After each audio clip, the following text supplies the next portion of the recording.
Bismillahirrahmanirrahim. Dear students, Assalamu alaikum. I hope you all are doing well. This is me, Saib Khan from PNS People Nursing School of Lums. Welcome to back all of you on my YouTube channel Nursing with Saib Khan. Dear students, जैसे कि आज हमने first semester of the fundamental of nursing का unit number 9 start कर रहे हैं, क्योंकि इस ये जो यूनिट है ये मोस्ट इम्पॉर्टेंट है और ये लार्ज है एज़ कम्पेयर टू अदर। तो मोस्ट ऑफ स्टूडेंट्स की रिक्वेस्ट आ रही थी कि सर आप इसका वीडियो लेक्चर बनाएं, तो इसमें थोड़ा सा टाइम लग गया क्योंकि ये बड़ा है और आज इसको डिस्कस करेंगे डीपली। तो गाइज़, बगैर टाइम वेस्ट किए हम चलते हैं अपने टॉपिक की तरफ, जो आज का हमारा मेन टॉपिक है BSc lectures unit number 9, oxygenation, respiratory function and cardiovascular system, fundamental of nursing. ठीक है, लेक्चर नंबर 12। ठीक है, जो आज के इसके ऑब्जेक्टिव हैं वो identify factors that can interfere with effective oxygenation of the body tissue. And second objective क्या है? Describe common manifestations of Altered respiratory and cardiovascular function. Discuss life span related changes and problems in respiratory function and cardiovascular system. Describe nursing measure to ensure patent airway. Apply nursing process and teaching plan for a client with altered respiratory function and cardiovascular function. Objective number 6, recognize the emergencies related to respiratory and cardiovascular system. Objective number 7 जो है वो क्या है? Explain ways that care givers can decrease the exposure of client to infection. Differentiate between medical and surgical asepsis जो है ना, last वाला objective है। तो इंशाल्लाह ये जो सारे ऑब्जेक्टिव हैं in this video lecture we will discuss one by one. जो हमारा पहला ऑब्जेक्टिव है वो क्या है? Identify factors that can interfere with effective oxygenation of the body tissue. वो कौन से फैक्टर हैं जो इफेक्ट कर रहे हैं किस पे? Oxygenation of the body tissue पे। ठीक है, तो वो ये 6 जो है मेन फैक्टर्स हैं। Environment, lifestyle, health status, narcotics और opioids, stress and coping, gender. ये जो 6 ऑब्जेक्टिव हैं मेन जो है ना इफेक्ट इंटरफियर कर रहे हैं किस पे? ऑक्सीजन ऑफ बॉडी टिश्यू पे। तो इसको वन बाय वन करके डिस्कस करते हैं। तो सबसे पहले हम डिस्कस करेंगे इन्वायरमेंट। ठीक है, तो इन्वायरमेंट में जो पहला फैक्टर मेन चीज़ आ रही है वो क्या आ रहा है? एल्टीट्यूड। ठीक है, higher altitude lower partial pressure of oxygen. As you know कि जब जो पहाड़ी इलाके होते हैं वहाँ पे क्या होती है कि जो है पार्शियल प्रेशर ऑफ ऑक्सीजन जो है ना डिक्रीज हो जाता होता है, लो हो जाती है। ठीक है, तो उसलिए that's why with the increase in altitude respiration and cardiac rates increase. तो वहाँ पे क्या होता है कि जो एल्टीट्यूड्स पे पहाड़ी इलाकों पे जो रेस्पिरेटरी रेट है एंड कार्डिक रेट्स हैं वो इंक्रीज हो जाते हैं, ताकि वो ऑक्सीजन की जो डिमांड्स है ना वो पूरी कर सके। ठीक है, क्योंकि ऑक्सीजन की वहाँ जो है ना पार्शियल प्रेशर कम है, तो वहाँ पे respiratory rate and cardiac rates जो होते हैं ना वो as compare to normal double हो जाते हैं, ताकि ऑक्सीजन की जो रेंज है बॉडी रिक्वायर्ड है वो मेंटेन रहे, बैलेंस रहे। ठीक है, उसके बाद क्या है? हीट। ठीक है, हीट भी इन्वायरमेंट का फैक्टर है। Peripheral blood vessels dilate, peripheral blood vessels जो होती हैं ना वो डायलेट हो जाती हैं, उसकी वजह से bodies blood vessels dilate and decrease peripheral resistance जो होता है ना वो डिक्रीज हो जाता है एंड इंक्रीज कार्डिक आउटपुट। ठीक है, कार्डिक आउटपुट है ना वो हार्ट का इंक्रीज हो जाएगा and increase demand of oxygen, and oxygen की जो डिमांड है इंक्रीज हो जाएगी, क्योंकि जो कार्डिक आउटपुट है वो इंक्रीज होगा तो डिमांड ऑफ ऑक्सीजन इंक्रीज होगी। ठीक है, उसके बाद जो है ना कोल्ड। ठीक है, peripheral blood vessels contract with decrease cardiac output, hence decreasing respiration. अब जैसे कि हीट में हमने क्या पढ़ा था? पेरिफेरल ब्लड वेसल्स में क्या हो रहा था? जो है ना रिलैक्स हो रही थी। ठीक है, अब कॉन्ट्रैक्ट हो रही है इसमें कोल्ड में, तो इसलिए डिक्रीज कार्डिक आउटपुट। वहाँ पे क्या हो रहा था? इंक्रीज कार्डिक आउटपुट, और ऑक्सीजन की जो डिमांड्स है ना वो बढ़ रही थी। अभी यहाँ पे ऑक्सीजन की जो डिमांड है कम हो रही है, क्योंकि डिक्रीजिंग रेस्पिरेशन, वहाँ पे इंक्रीजिंग रेस्पिरेशन थी। ठीक है, तो ये दोनों अपोजिट में कोल्ड एंड हीट। ठीक है,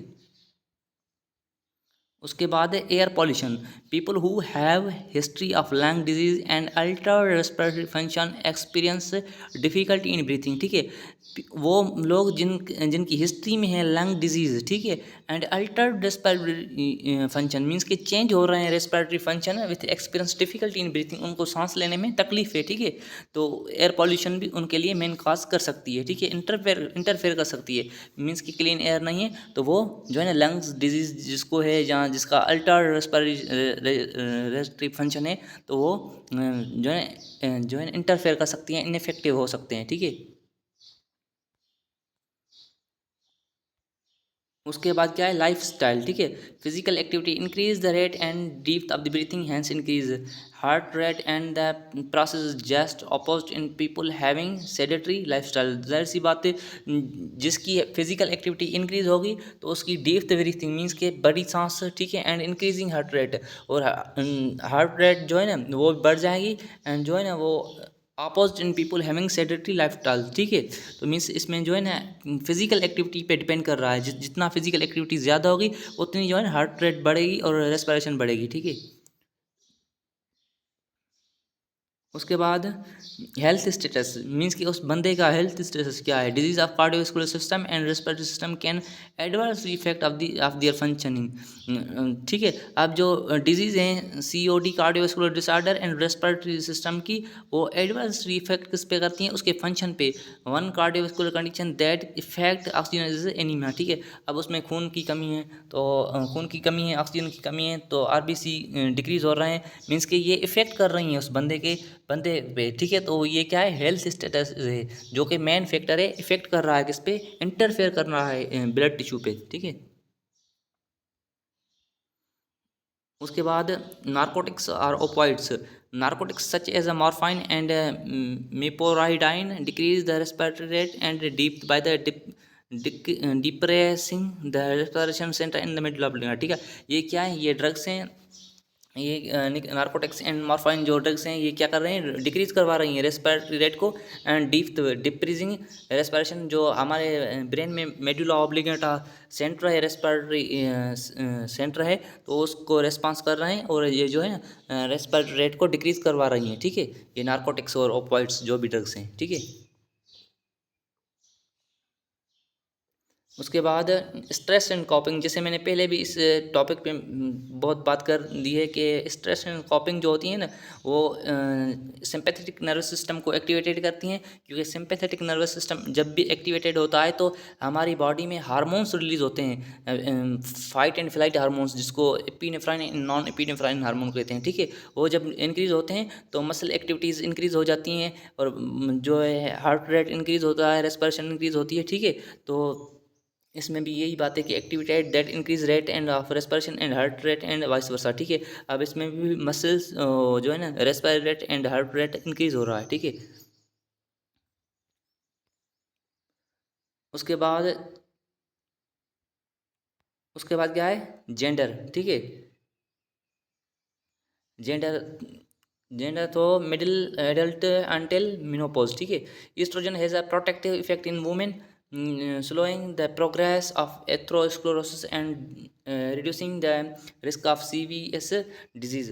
अब ये एस्ट्रोजन क्या है कि मेल जो फीमेल्स हैं ना, ख़वातीन हैं, तो उनमें जो है ना CVD कार्डियोवास्कुलर सिस्टम में जो डिसऑर्डर्स आ रहे हैं, या एथेरोस्क्लेरोसिस आ रहा है ना, उसमें ये इसको प्रोटेक्ट कर रहा है, कौन सा हार्मोन, एस्ट्रोजन, ठीक है। एस्ट्रोजन की वजह से फीमेल में जो है ना एथेरोस्क्लेरोसिस एंड CVS रिस्क नहीं होती, ठीक है, क्योंकि ये उनको सेव करता है। आगे हमें डिस्कस करेंगे कि एथेरोस्क्लेरोसिस क्या है और CVS के रिस्क डिसऑर्डर्स डिजीज़ कौन सी हैं, ठीक है, कार्डियोवास्कुलर डिसऑर्डर सिस्टम की, ठीक है। Objective number 2, describe common manifestation of the alter respiratory and cardiovascular function, ठीक है। अब वो कॉमन कौन सी मैनिफेस्टेशन हैं जो अल्टर कर रही हैं, चेंज कर रही हैं रेस्पिरेटरी एंड कार्डियोवास्कुलर फंक्शन को, ठीक है। रेस्पिरेटरी अल्टरेशंस, हाइपोक्सिया हाइपोक्सिया हो गई, Altered breathing pattern, obstructive Airways, ये क्या है, ये रेस्पिरेटरी अल्ट्रेशन है, जो कि रेस्पिरेटरी फंक्शन को अल्टर कर रही हैं, चेंज कर रही हैं। Hypoxia, Altered breathing patterns and obstructed Airways, ठीक है, मीन्स के जो एयरवेज हैं वो क्लोज हैं, उनमें कोई फॉरेन पार्टिकल्स है या म्यूकस है या और कुछ भी है। ठीक है, कार्डियोवास्कुलर अल्ट्रेशन से decrease cardiac output impaired tissue perfusion, means के टिश्यू को जो है प्रॉपर ब्लड नहीं पहुंच रही। ठीक है, ब्लड अल्ट्रेशन। ठीक है,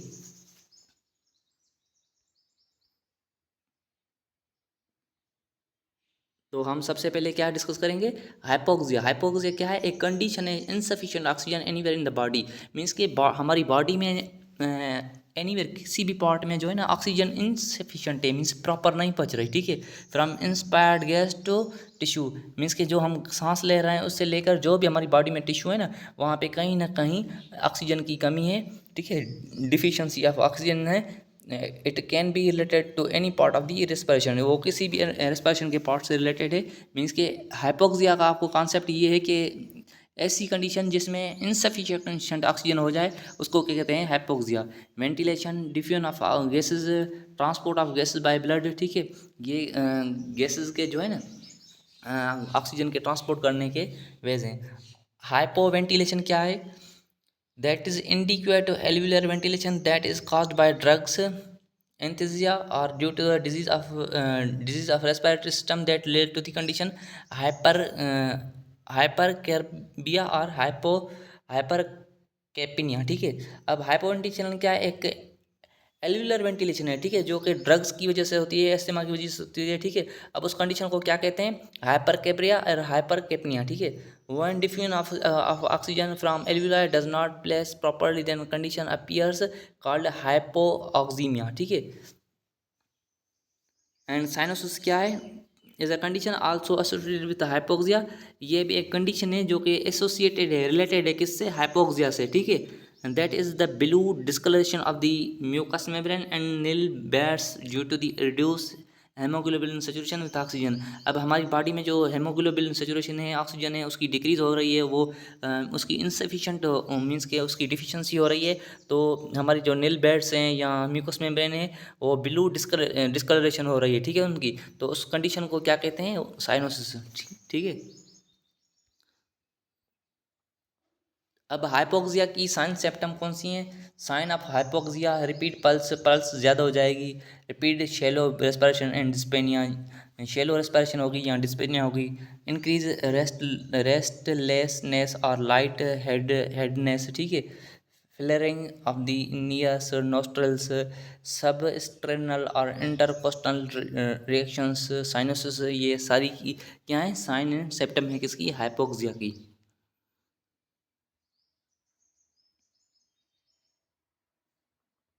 अब क्या है, अल्टर्ड ब्रीथिंग पैटर्न्स। ठीक है, breathing patterns, tachypnoea means rapid respiration. ठीक है, जिसमें क्विक शेलो ब्रीथ आ रही है। ब्रेडीपीनिया, जैसे कि मैंने पहले आपको बताया था, abnormal slow respiration. Bradypnoea fast respiration. Tachypnoea means के जो है एपीनिया, जो है ना डिफ़िकल्टी इन रेस्पिरेशन। वॉल्यूम के बेस पे जब हम इसको अल्टर्ड देखें तो hyper ventilation and hypo ventilation. Hyper ventilation क्या है, in increase in the amount of air in the lungs characterise by prolong and deep breaths and may be associate with anxiety. अब hyper ventilation क्या है कि जो amount of air है lungs में बढ़ जाए। ठीक है, एंड प्रोलॉन्गेटेड डीप ब्रीथ, अब उसमें डीप ब्रीथ हो, जाहिर सी बात है जब अमाउंट ऑफ एयर लंग्स में बढ़ जाएगा तो डीप ब्रीथ होगी, शेलो ब्रीथ नहीं होगी। ठीक है, मैं भी एसोसिएट विथ एंजाइटी, एंजाइटी की वजह से भी जो है ना बड़ी बड़ी सांस, लंबी सांस आती है तो हाइपर वेंटिलेशन हो जाती है। ठीक है, hypoventilation, reduction in amount of air in lungs characterise by the shallow respiration. अब हाइपर वेंटिलेशन में क्या हो रही थी, डीप रेस्पिरेशन, डीप ब्रीथ। अब हाइपो वेंटिलेशन में क्या है, अमाउंट ऑफ एयर जो है ना वो लंग्स में डिक्रीज हो रहा है, अब उसमें जो है ना शेलो रेस्पिरेशन हो रही है। अब मुझे उम्मीद है कि आप को इन दोनों का कॉन्सेप्ट समझ में आ गया होगा कि हाइपर वेंटिलेशन क्या है और हाइपो वेंटिलेशन क्या है। ठीक है,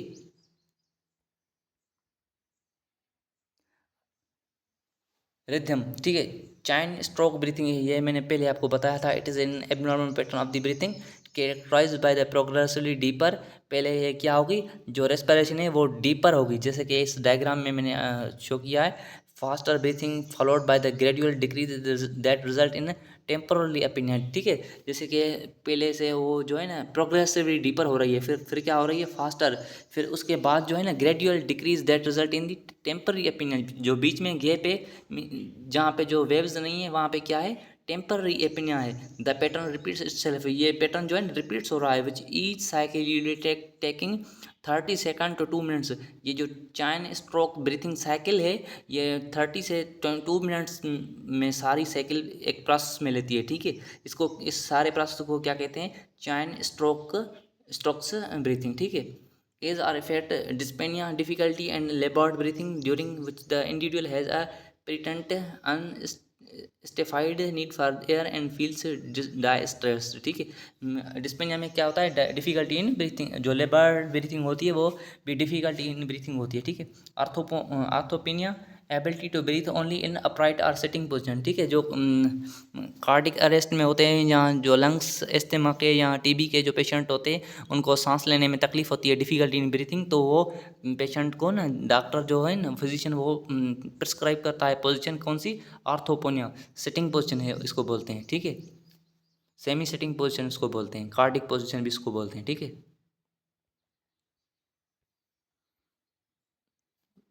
उसके बाद कार्डियोवैस्कुलर अल्ट्रेशन, हम अल्ट्रेशंस पहले हमने पढ़ी थी respiratory alterations.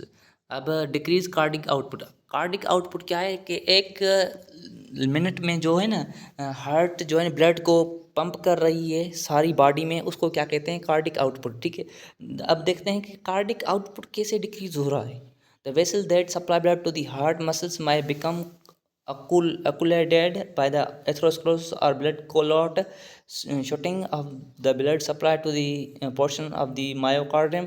When this happens the tissue becomes necrotic and dies, a condition known as a myocardial infarction, M I और हार्ट अटैक। ठीक है, अब इसमें क्या कह रहा है कि दो विसल्स हैं जो ब्लड को सप्लाई करती हैं, हार्ट मसल्स को जो ब्लड सप्लाई होती है या जहाँ और बॉडी ऑर्गन्स को जो ब्लड सप्लाई होती है, तो वहाँ पे एथरोस्क्लेरोसिस क्या है कि जो कोलेस्ट्रॉल होता है ना, कोलेस्ट्रॉल जब बॉडी में ज़्यादा हो जाता है तो फिर क्या होता है कि हमारी ब्लड वेसल्स में जो है ना वो क्लॉट हो जाता है, वो जम जाता है। ठीक है, वहाँ पे जो नालीज़ हैं जो वेसल्स हैं वो क्या हो जाती हैं ब्लॉकेज हो जाती हैं। ठीक है, तो वहाँ पे प्रोपोर्शन ऑफ द मायोकार्डियम, जो हार्ट की मसल्स होती हैं तीन, उनको proper supply of the blood नहीं होती। ठीक है, इस वजह से जब हार्ट की मसल्स को proper supply of the blood नहीं होगी तो वो अपना प्रॉपर काम नहीं करेगी। ठीक है, वो प्रॉपर हार्ट ब्लड पंप नहीं करेगी। ठीक है,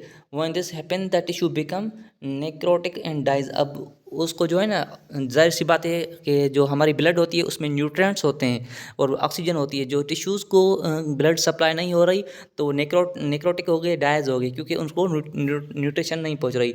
अब उस कंडीशन को क्या कहते हैं मायोकार्डियल इन्फ्राक्शन और हार्ट अटैक। ठीक है, अब उस वजह से हार्ट अटैक हो जाता है। हार्ट अटैक का जो मेन रीज़न है ना वो एथरोस्क्लेरोसिस है। ठीक है, मीन्स के हार्ट वेसल्स का ब्लॉकेज हो जाना। ठीक है, if large portion of the heart muscle is affected particularly in the left ventricle, cardiac output fall because the affected muscle no longer contracts। ठीक है, अब इसमें क्या कह रहा है जो हार्ट के मसल्स होते हैं ना वो ज़्यादा से ज़्यादा इफेक्ट होते हैं, क्योंकि जो लेफ्ट वेंट्रिकल होते हैं ना उसकी कार्डिक आउटपुट फॉल्स हो जाती है, मीन्स की डिक्रीज़ हो जाती है, क्योंकि वो जो इफेक्टेड मसल्स होते हैं ना वो कंट्रैक्ट नहीं करते, मीन्स कि जो जिनको ब्लड प्रॉपर सप्लाई नहीं होती ना वो अपना प्रॉपर फंक्शन नहीं करते। ठीक है, हार्ट फेलियर उसको कहते हैं। May develop if the heart is not able to keep up with the body's need for oxygen and nutrients to the tissue. अब जैसे कि मैंने बताया कि हार्ट में जो ब्लड में जो होते हैं ना ऑक्सीजन होती है और न्यूट्रिएंट्स माइक्रो न्यूट्रिएंट्स होते हैं, वो हमारी बॉडी के टिश्यूज़ में जो भी होते हैं ना वहाँ के टिश्यू की ग्रोथ के लिए डेवलपमेंट के लिए मोस्ट इंपॉर्टेंट होती है। ठीक है, तो वो नहीं पहुँच रहा है तो हार्ट फेलियर हो जाएगी और हार्ट पंपिंग का अपना प्रॉपर काम नहीं करेगी। ठीक है,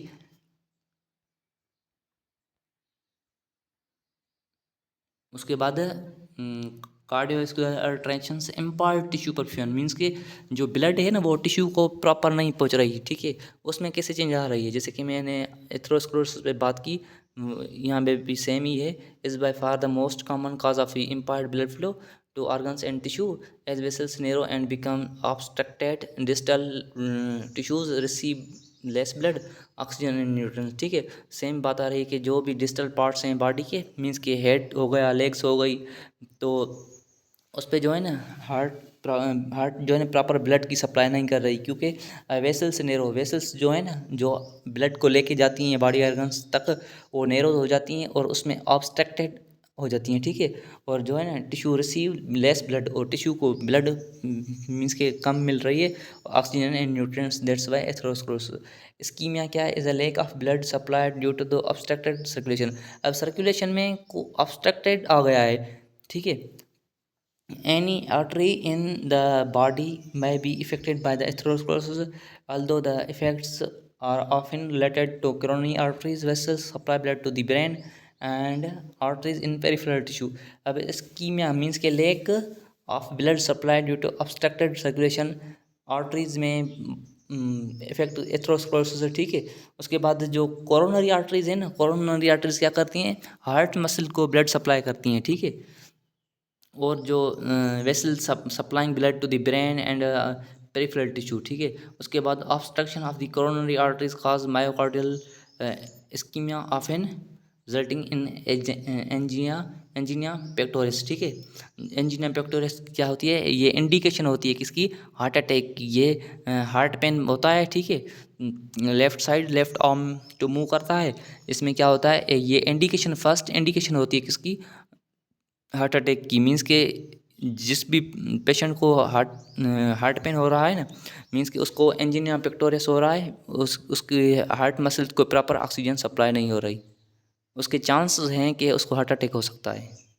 if the cerebral vessels are affected the result में भी, जब सेरिब्रल वेसल्स इफेक्टेड होती है ना, उसकी रिजल्ट में ट्रांजेंट इस्कीमिक अटैक हो जाता है। TIA भी उसको कहते हैं, ट्रांजिटिक इस्कीमिक अटैक। ठीक है,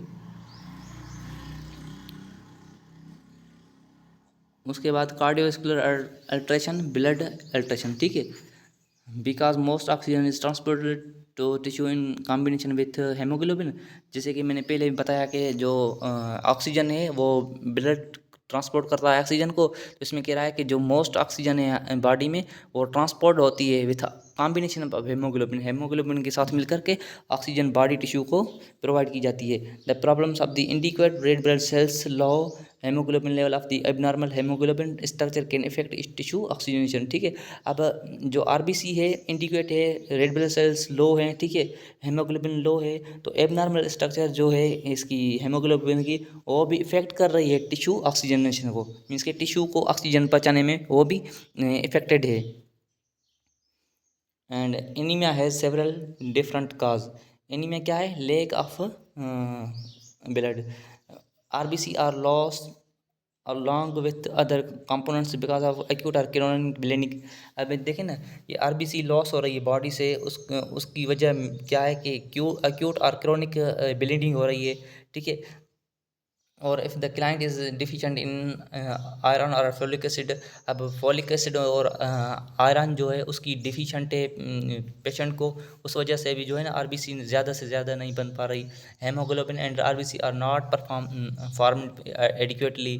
सम disorders cause RBC to break down excessively. People with sickle cell anaemia, ठीक है, sickle cell anaemia disease produce in abnormal form of the hemoglobin and may experience tissue ischemia during exacerbations of the disease। ठीक है, इसके वजह भी anaemia के ये वजह भी हो सकती है। ठीक है, उसके बाद discuss life span related changes and problems in respiratory function in cardiovascular function. ठीक है, मीन्स ज़िंदगी में जो है ना ज़िंदगी में जो प्रॉब्लम्स आ रहे हैं, लाइफ में प्रॉब्लम्स आ रहे हैं रेस्पिरेटरी फंक्शन में एंड कार्डियोवास्कुलर सिस्टम में, वो कौन से हैं? Physiological changes of the respiratory system with ageing. Age के हिसाब से जो है ना फिजियोलॉजिकल चेंजेस आ रही हैं रेस्पिरेटरी सिस्टम में, वो कौन सी हैं?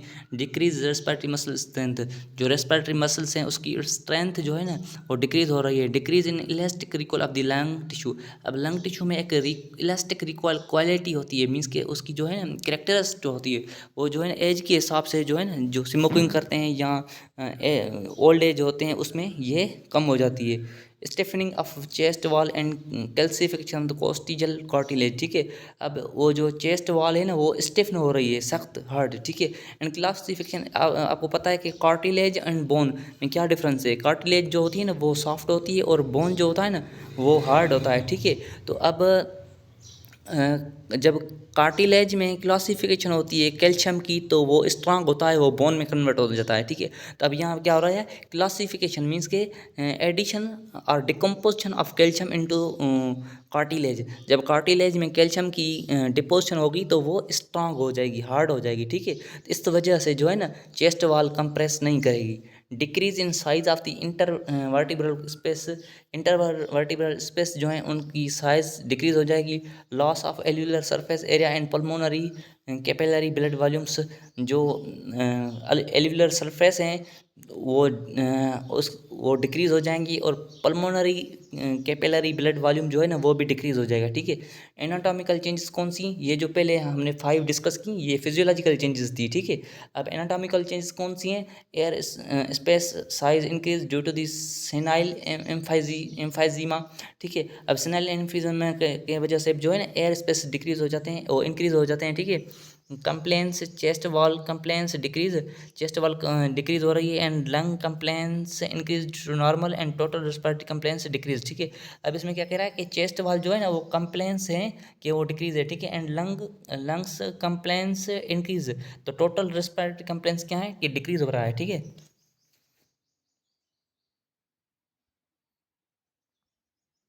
अब उसके बाद age related changes in CVS cardiovascular system.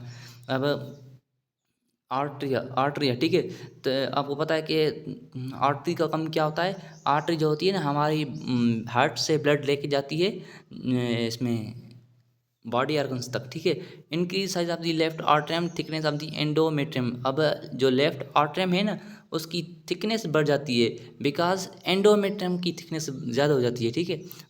उसमें जो है ना फंक्शनल चेंजेस कौन सी हैं, इंक्रीज आर्टरियल इरेबिलिटी, मीन्स कि उसकी जो है ना आर्टरियल इरेटिबिलिटी होती है, ठीक है। And history and physical findings क्या है, इरेगुलर एंड हार्ट रिदम, उसकी जो हार्ट रिदम है ना वो इरेगुलर हो जाती है, ठीक है। मीन्स का हार्ट बीट्स जो है ना वो नॉर्मल नहीं होते, मीन्स कि वो जहाँ आर फास्ट आर स्लो, ठीक है। मीन्स कि उसमें जो है ना वेरिएशंस आते हैं, ट्रैकी कार्डिया ब्रेडिकार्डिया हो जाते हैं, ठीक है। Left ventricle hypertrophy myocardial thickening, ठीक है। मायोकार्डियल हार्ट जो मसल्स होती हैं ना वो थिक हो जाती हैं। And left ventricle stiff and less complaint, ठीक है। उसमें क्या है हिस्ट्री एंड फिजिकल फाइंडिंग्स क्या है, fatigue, decrease exercise tolerance, ventricular dysrhythmia, ठीक है। अब उसमें डिसरेदिमिया होती है। valves thickening and rigidity of AV valves, arterioventricular valves and calcification of the valves, ठीक है। अब ऐसे नोड्स और एवे वाल्व्स जो है ना उसकी थिकनिंग हो जाती है। Abnormal blood flow across these valves, ठीक है। अब जो एवे वाल्व्स हैं या साइनोआर्टरल नोड्स हैं उससे क्या होता है, एबनॉर्मल ब्लड फ्लो होती है, मीन्स कि ज़्यादा होती है या कम होती है, लेकिन होती एबनॉर्मल है, नॉर्मल नहीं होती, ठीक है। मर्मस में भी प्रेजेंट, ठीक है। अब aorta and arteries decrease elasticity and winding, location of the aorta, ठीक है। अब उसकी जो एओर्टा या आर्टरीज की जो इलास्टिसिटी होती है ना वो डिक्रीज हो जाती है एंड वाइंडिंग हो जाती है, नेरो हो जाती हैं, ठीक है। इलोगेशन ऑफ द एओर्टा हो जाती है। लेफ्ट वेंट्रिकल हाइपरट्रॉफी हो जाती है। Progressive increase in systolic BP, उसमें क्या होता है कंटिन्यूसली जो है ना सिस्टोलिक बीपी डिक्रीज होगा and winding plus pulse pressure. अब पल्स प्रेशर मैंने आपको बताया था कि जैसे कि सिस्टोलिक प्रेशर होता है 120 तो डायस्टोलिक प्रेशर होता है 80, तो इसमें जो माइनस करेंगे तो रिजल्ट आएगी 40 क्या है पल्स प्रेशर है। अब पल्स प्रेशर जो है ना इसमें डिक्रीज होगा, ठीक है। उसके बाद describe nursing measure to ensure patent airway, ठीक है। अब नर्स कैसे डिस्क्राइब कर रही है, जो एयरवेज हैं वो क्लोज हैं, ठीक है, जो ओपन है या क्लोज है, ठीक है। Airway is called patent whenever there is an open pathway between patient's lungs and the outside world, ठीक है। अब airway is called patent means के एयरवेज जो है ना वो ओपन है, ठीक है, उसको सांस लेने में दिक्कत नहीं, difficulty is not in breathing, ठीक है, ब्रीथिंग में उसको डिफ़िकल्टी नहीं है। इन एयरवे ऑब्स्ट्रक्शन मीन्स के कोई ना कोई ऑब्स्ट्रक्शन है एयरवेज में जिस वजह से ब्लॉकेज है। Is a blockage in the airway it may partially और totally prevent air from the getting in to your lungs। Means कि उसके जो एयरवेज पाथ हैं, nose, nostrils, pharynx, larynx, trachea, bronchioles, means कि कहीं ना कहीं जगह उसको ब्लॉकेज है, मीन्स कि टोटली है या पार्शली है। जो लंग्स में उसकी एयर जानी है वो प्रॉपर नहीं जा रही, उसको कार्बन डाइऑक्साइड निकल नहीं रहा, ऑक्सीजन जा नहीं रही, मीन्स कि उसमें ऑब्स्ट्रक्शंस हैं, ठीक है।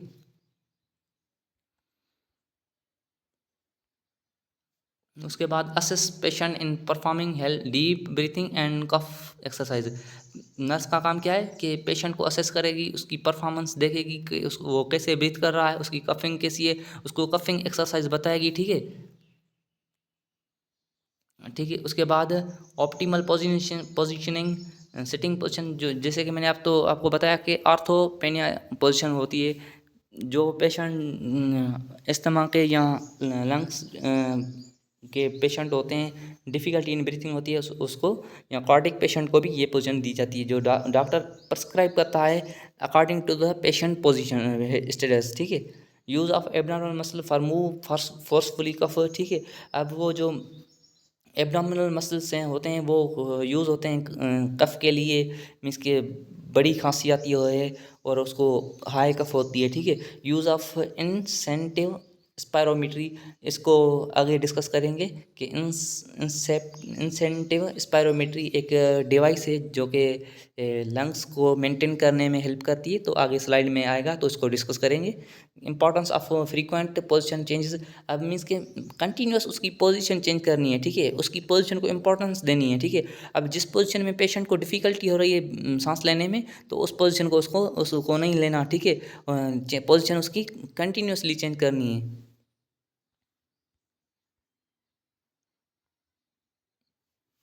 If a cough is ineffective, use suctoning as needed to remove septum and mucus plugs, ठीक है।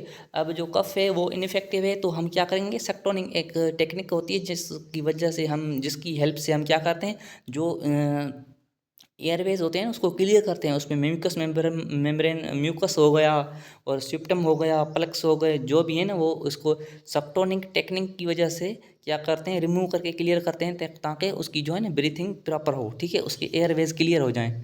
इनकोरेज adequate intake of liquid to prevent dehydration, उसको प्रॉपर लिक्विड प्रोवाइड करेंगे ताकि उसकी डिहाइड्रेशन ना हो, उसकी डिहाइड्रेशन प्रिवेंट हो। एडमिनिस्टर इन मेडिकेशंस जैसे कि antibiotics, mucolytics agents and broncho dilators, expectorants as order, जैसे कि फिजिशियन ऑर्डर देगा तो उस कंडीशन के हिसाब से ये मेडिकेशन एडमिनिस्टर करेंगे, ठीक है। Consult respiratory therapist for chest therapy, instruct patient how to use prescribe inhalers, उसको बताएंगे, उसको इंस्ट्रक्ट करेंगे कि जो इनहेलर है वो उसको कैसे यूज़ करें। Provide steam inhaler to clear the secretions, उसमें उसको जो है प्रोवाइड करेंगे इनहेलर ताकि वो अपनी सीक्रेशन को क्लियर कर सके, एयरवेज में जो भी क्लियर सीक्रेशंस हैं तो उसको क्लियर कर सके, ठीक है।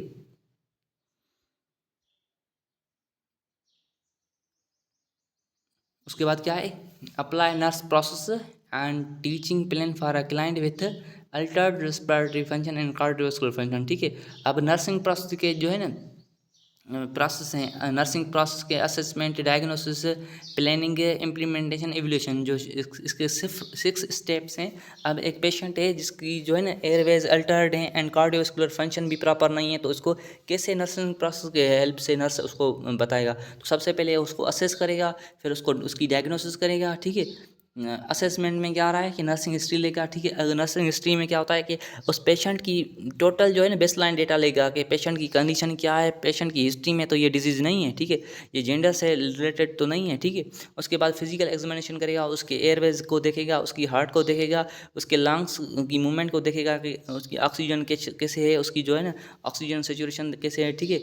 उसके बाद पल्स ऑक्सीमीटर उसकी पल्स को, उसकी कार्डिक आउटपुट को मॉनिटर करेगा, ठीक है। उसके बाद डायग्नोस्टिक स्टडीज़, स्पिटम टेस्ट करवाएगा, थ्रोट कल्चर करवाएगा, blood test, ECG, electrocardiogram, pulmonary function test, PFT pulmonary function test, X-ray studies and laryngoscopy, ठीक है। ये सारे चीज़ें डायग्नोस्टिक स्टडी करवाएगा। उसके बाद वो क्या करेगा, डायग्नोस बनाएगा, ठीक है। In effective airway clearance means के उसके जो इफेक्ट एयरवेज हैं वो क्लियर करेगा। In effective breathing pattern, impaired gases exchange means कि उसकी जो गैसेज एक्सचेंज है वो इम्पायर्ड है, प्रॉपर नहीं हो रही। इम्पायर्ड टिश्यू परफ्यूजन भी इम्पायर्ड है, ठीक है।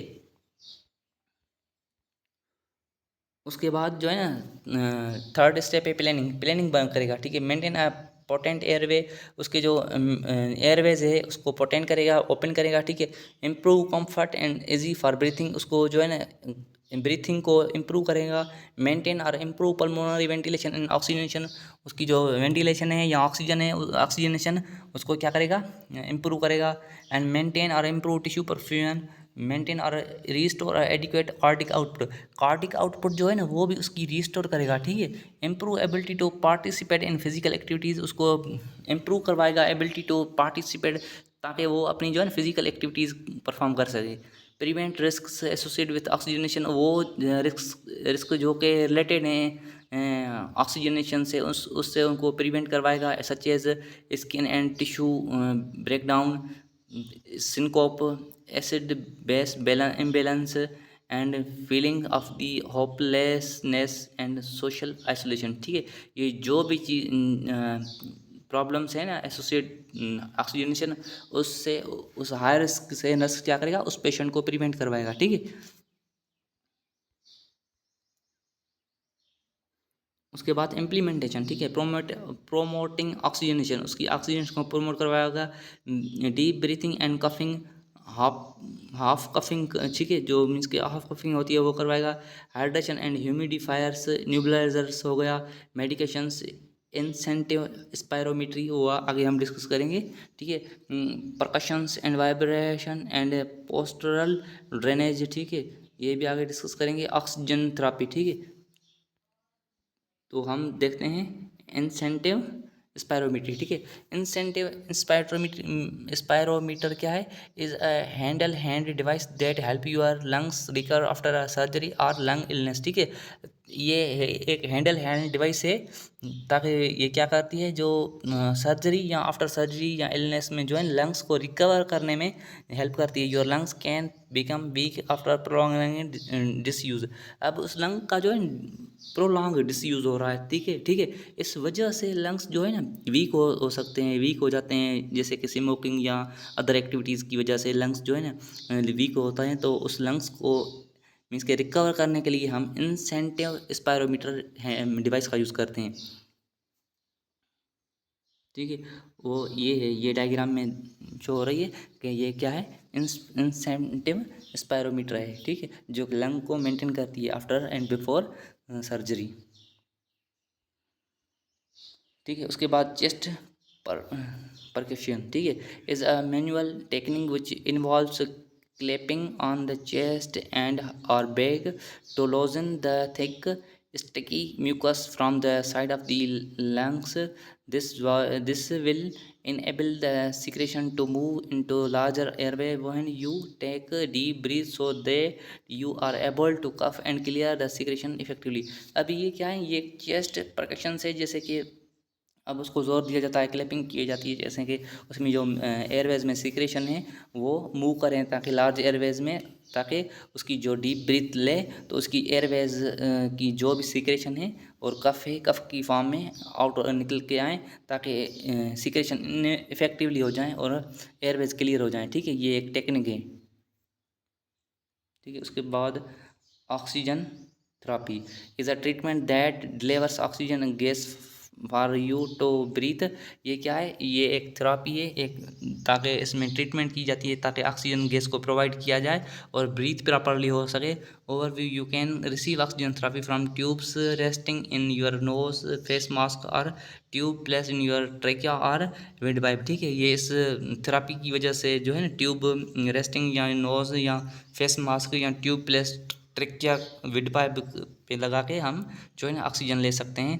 This treatment increase the amount of oxygen your lungs. ये क्या करती है, इस वजह से हमारी ऑक्सीजन का जो अमाउंट होता है ना, वो लंग्स में ज़्यादा हो जाता है और हम जो है ना प्रॉपरली ब्रीथिंग कर सकते हैं। ठीक है,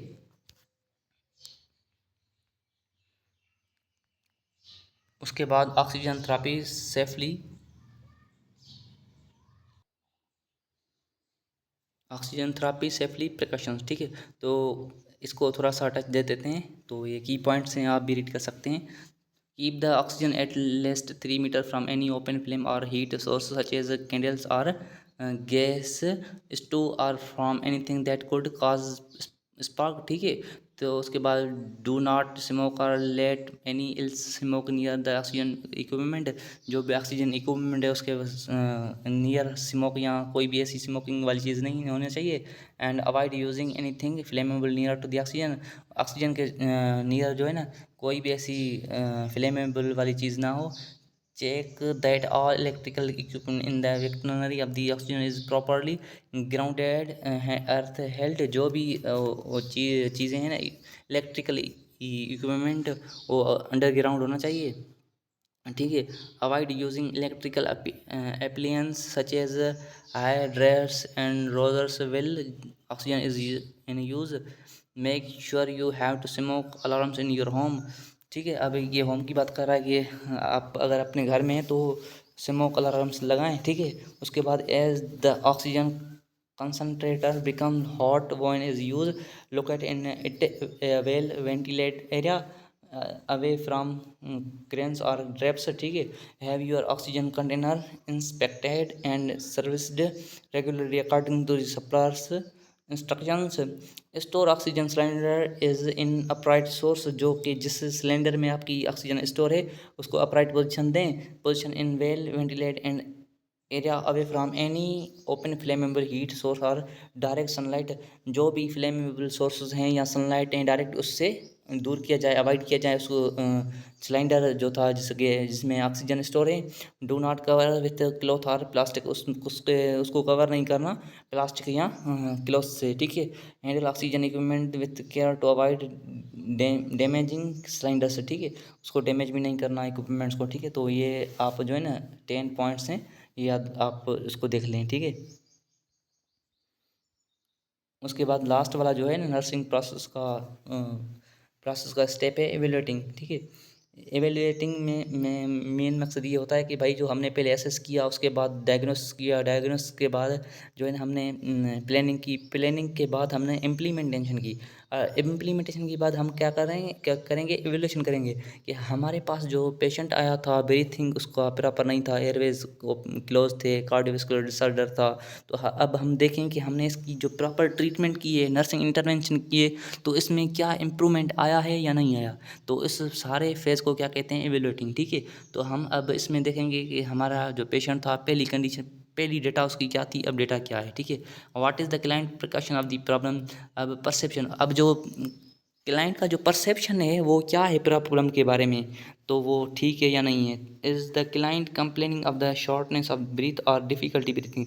अभी भी देखेंगे क्लाइंट शॉर्टनेस ऑफ ब्रीथिंग या डिफ़िकल्टी ऑफ ब्रीथिंग की कंप्लेन कर रहा है या नहीं कर रहा। ठीक है, is the client taking medication और performing treatment such as percussion vibration postural drainage और प्रिस्क्राइब्ड। ठीक है, अब देखें कि जो क्लाइंट है मेडिसिन ले रहा है या नहीं ले रहा। ठीक है, ट्रीटमेंट के लिए। ठीक है, do other factors need to be consider such as client's physical psychological stress level.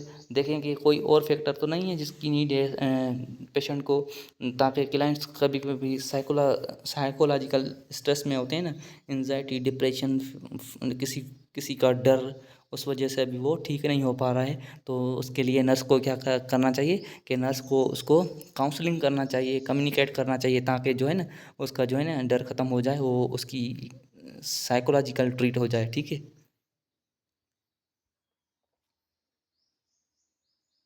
अब इसके बाद recognise the emergencies related to respiratory and cardiovascular system. अब इमरजेंसीज रेस्पिरेटरी में एंड कार्डियोस्कोल सिस्टम में, ठीक है।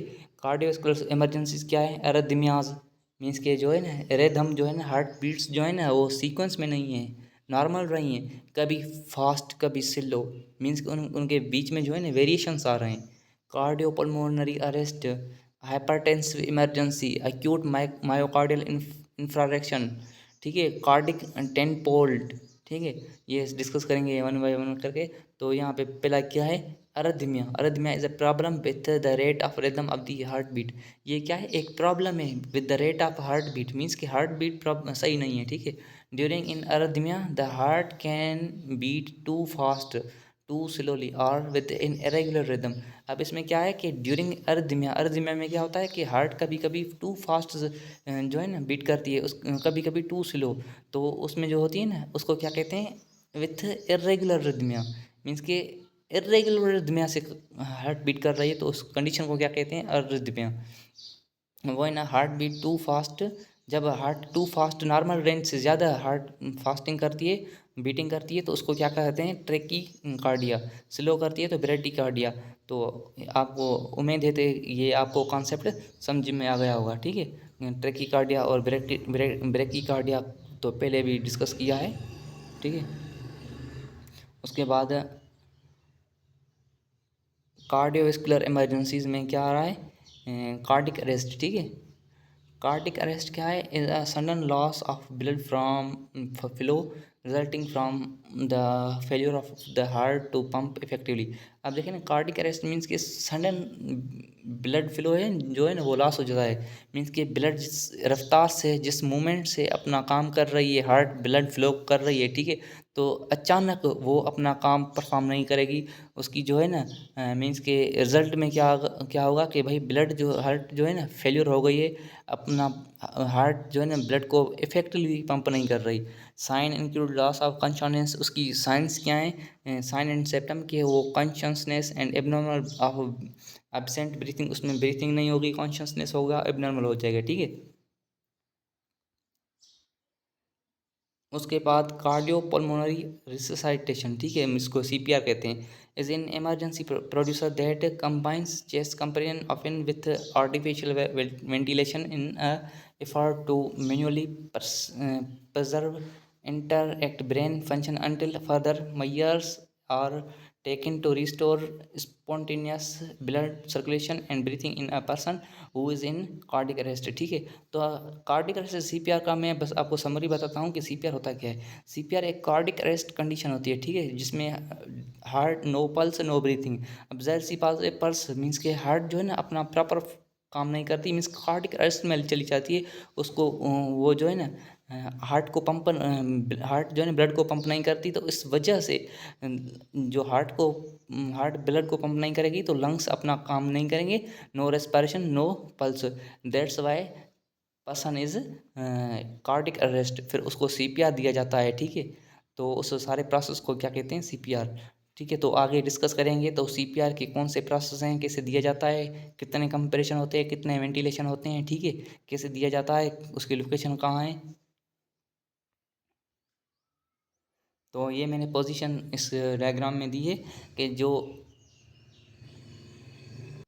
ये जो पोजीशन मैंने शो करवाई है इसमें, तो डायग्राम में, तो ये जो हैंड्स हैं, फिंगर्स जो हैं इंटरलॉक हैं, आपस में जकड़े हुए हैं, ठीक है, चेस्ट पे हैं, left side apex of the heart, ठीक है। तो जहाँ पे हार्ट है वहाँ पे हम जो है ना उसको कंप्रेस कर रहे हैं, 32/2 वेंटिलेशन, ठीक है। तो इसको आगे देखते हैं। अब फर्स्ट क्या है? पोजीशन योर हैंड, अपनी हाथ हैंड्स की position, make sure the patient is lying on is back on frame surface, ठीक है। उसको सुपान पोजीशन में लेटाना है। इंटरलॉक फिंगर्स, जैसे कि मैं आपको बताया कि फिंगर्स जो इंटरलॉक है। गिव चेस्ट कंप्रेशन, चेस्ट को कंप्रेस करना है। ओपन द एयरवेज, एयरवेज में कोई भी फॉरेन पार्टिकल्स आ गया है तो उसको प्रॉपरली ओपन करना है। गिव रेस्क्यू ब्रीथ, ठीक है। अब उसको ब्रीथ लेना है।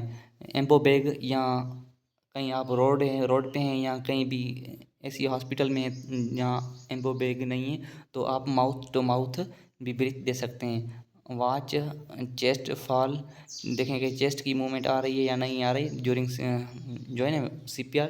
Repeat chest compression and rescue breath, ठीक है। अब चेस्ट कंप्रेशन देते रहें और ब्रीथ रेस्क्यू ब्रीथ देते रहें तब जब तक उसकी जो पल्स और ब्रीथिंग जिस टाइम जब तक ना हो, ठीक है। तो ये क्या है, ये CPR का प्रोसेस है, ठीक है। उसके बाद क्या डिस्कस करेंगे कि hypertensive emergency. Hypertensive emergency is a condition in which elevated blood pressure, जिसमें ब्लड प्रेशर बढ़ जाता है। रिजल्ट में क्या आता है, टारगेटेड डैमेज, ऑर्गन डैमेज हो जाते हैं। हाइटेंसिव इमरजेंसी में क्या होता है, सबसे पहले कि BP बढ़ जाता है, उसमें टारगेटेड डैमेज ऑर्गन कौन से हैं, primarily involve include CNS, cardiovascular system and renal system, means की kidney, heart and brain. High pressure में इसके डैमेज होने के चांसेस ज़्यादा होते हैं, ठीक है। उसके बाद क्या है, acute myocardial infarction is the medical name for heart attack, ठीक है। इसको मायोकार्डियल इंफ्रारेक्शन को हार्ट अटैक कहते हैं, ठीक है। Heart attack occur when the blood flow to the heart muscles is abruptly cut off causing tissue damage. This is usually the result of the blockage in one or more of the coronary arteries। जैसे कि मैंने पहले आपको बताया था कि coronary arteries होती हैं जो कि ब्लड को सप्लाई करती हैं टू दी हार्ट, हार्ट को ब्लड सप्लाई करती हैं।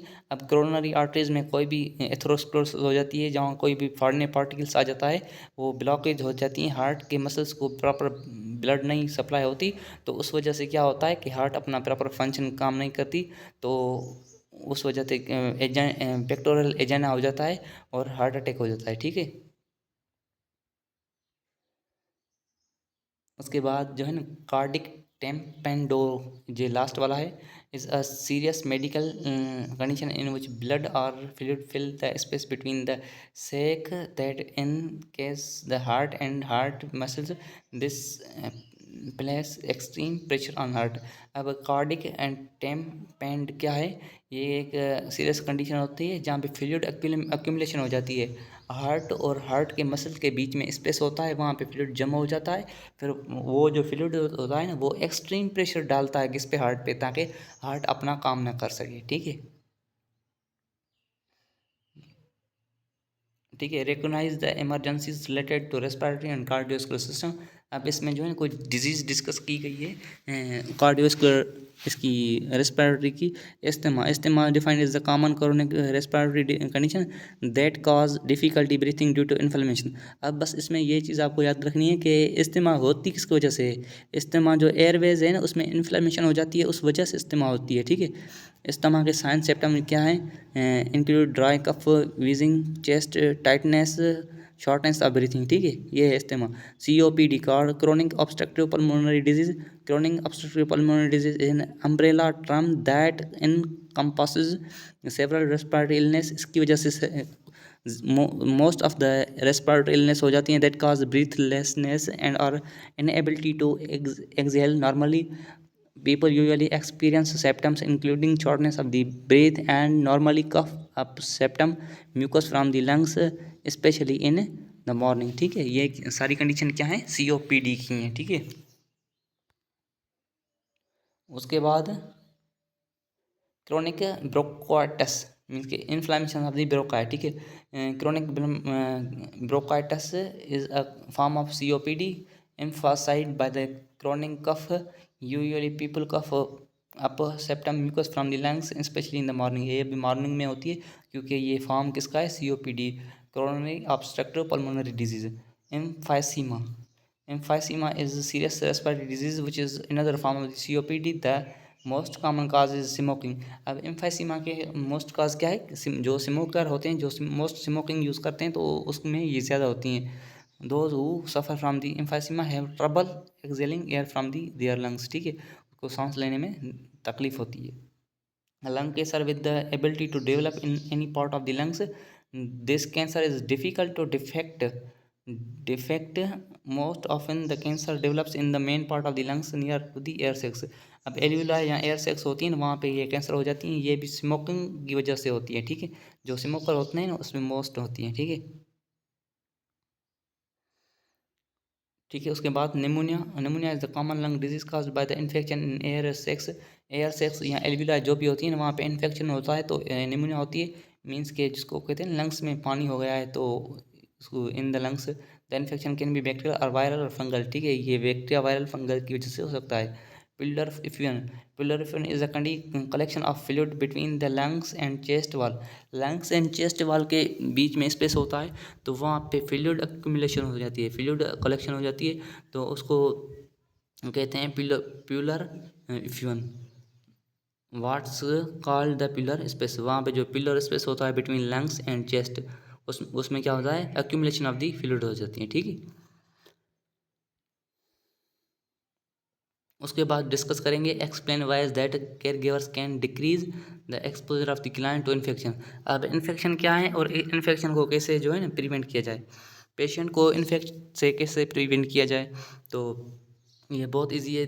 जो भी फॉरेन पार्टिकल्स होते हैं, पैथोजेंस होते हैं, माइक्रो ऑर्गेनिम्स होते हैं या इन्वीडर्स होते हैं और वो हमारी बॉडी पे अटैक करते हैं तो वहाँ पे वो ग्रो करते हैं इंजरीज टिश्यू पे, जो भी उसमें इन टिश्यू में जहाँ कोई बाउंस होता है तो वहाँ पे इन करके अपनी जो है ना इन्फेक्शन काज कर देते हैं, वो अपनी प्रोग्रेस डिजीज़ करते हैं। ठीक है, तो अब उस इन्फेक्शन को प्रिवेंशन कैसे करें। Infection prevention refer to the policies and producers used to minimize the risk of the spreading infection, especially in hospitals and human or animal health care facilities। अब इन्फेक्शन को प्रिवेंशन करने के लिए जो higher policies होती हैं hospital की, जहाँ उस पॉलिसीज़ में हॉस्पिटल्स की या हेल्थ केयर फैसिलिटीज़ की उसको मिनिमाइज करें और उसकी हेल्प से वो जो है ना इन्फेक्शन से प्रिवेंट की जा सकती है। ठीक है,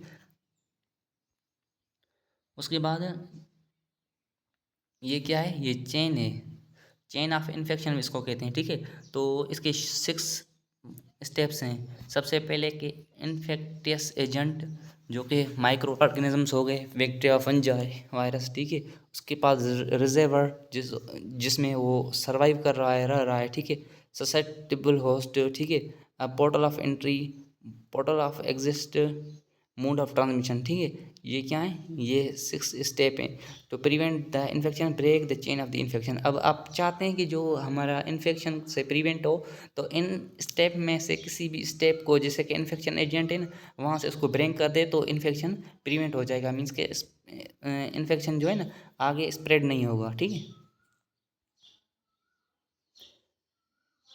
breaking of infection chain step 1, identification of organisms routely and send blood culture, urine culture, skin swabs, throat swabs, tracheal sprite culture। ठीक है, send endotracheal tube, urinary catheter tip and central line tip for culture after removal. ठीक है, ये जो चीज़ें मैंने discuss की इस वजह से ये जो है ना इन्फेक्शन हो सकता है।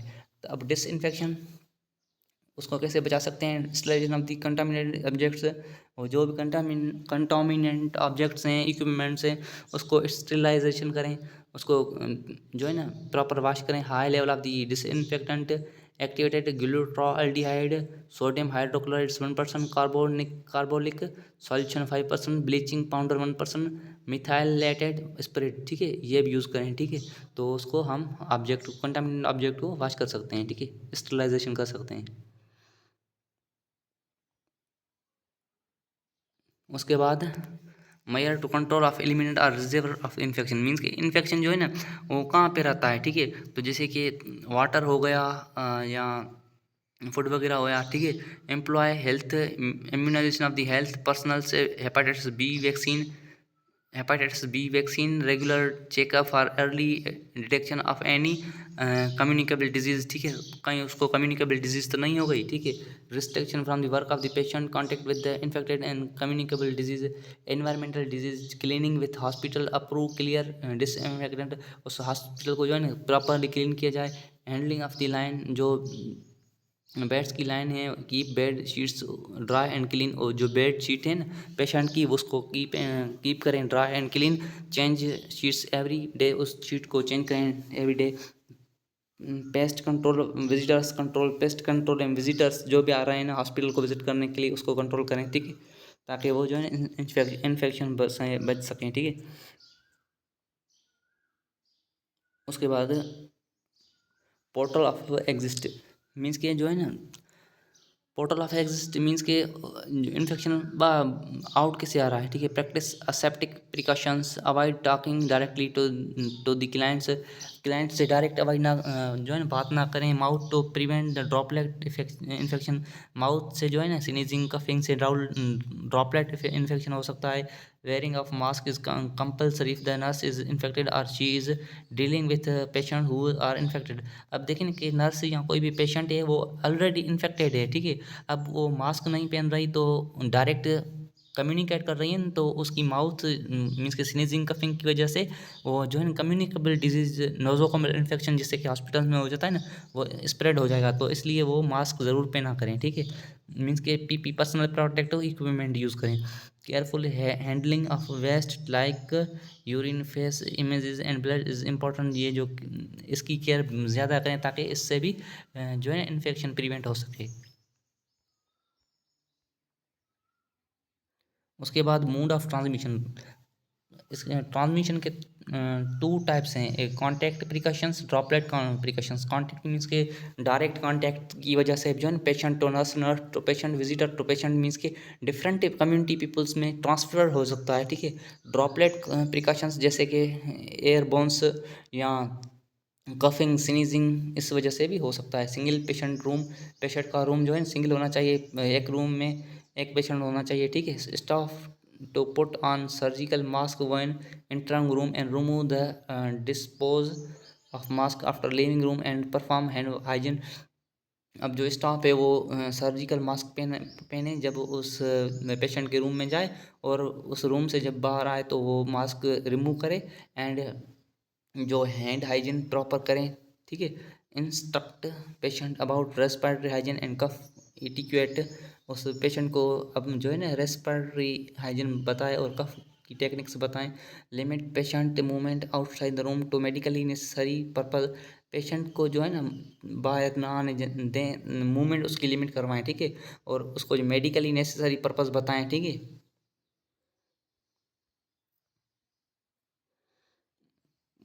Step number 5, portal of entry, ठीक है। Maintain integrity of skin and mucous membrane, पर prepare position of tubing ETC may prevent injuries and skin breakdown. अब देखें कि जो इन्फेक्शन इन होता है ना बॉडी में, वो जहाँ तो इंजरीज या स्किन ब्रेकडाउन होती है या वाउंड्स, उस वजह से कोई ज़ख्म होता है ना, उससे जो है ना बैक्टीरिया वायरस बन जाए, इन करके जो है ना उस इंजरीज को बढ़ा देते हैं और वहाँ पे इन्फेक्शन काज करते हैं। तो इससे प्रिपेयर करें, इससे प्रिवेंट करें।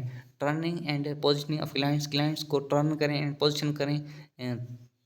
Ensure the personal hygiene of the client regularly, अपनी और क्लाइंट की पर्सनल हाइजीन करें regularly. Proper disposal of the contaminated syringe and needles, जो आप सिरिंज एंड यूज़ कर रहे हैं वो कंटामिनेंट हो, वो किस डिस्पोजल में ठीक डालें। और proper handling of the catheters and drainage set और should be taken while collecting and handling specimen, ठीक है। तो ये भी जो है कैथेटर और ड्रेनेज ये भी साफ करें, ताकि जो है ना हाइजीन से मेन मकसद इसका क्या है, हाइजीन, ठीक है। ताकि वो जो है ना portal of the entry means के इन्फेक्शन की एंट्री से बच सके।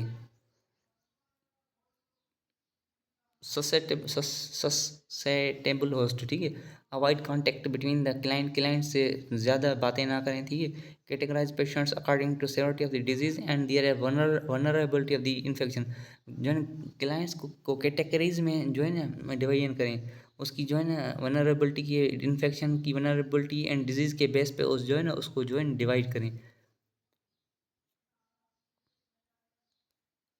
उसके बाद different between the medical and surgical asepsis, ठीक है। तो medical asepsis is the reduction of the number of disease causing agents and their spread, ठीक है। अब मेडिकल एसेप्स एक क्या है, एक टेक्निक है जिसको हम यूज़ करते हैं ताकि जो नंबर ऑफ डिजीज है ना उसको रिड्यूस कर सकें, ठीक है। Causative agent of the infection जो है ना उसको डिजीज काजिंग करने से हम रिड्यूस कर सकें। और सर्जिकल एसेप्स जो है ना is the complete elimination of the disease causing agents and their spores from the surface of the object।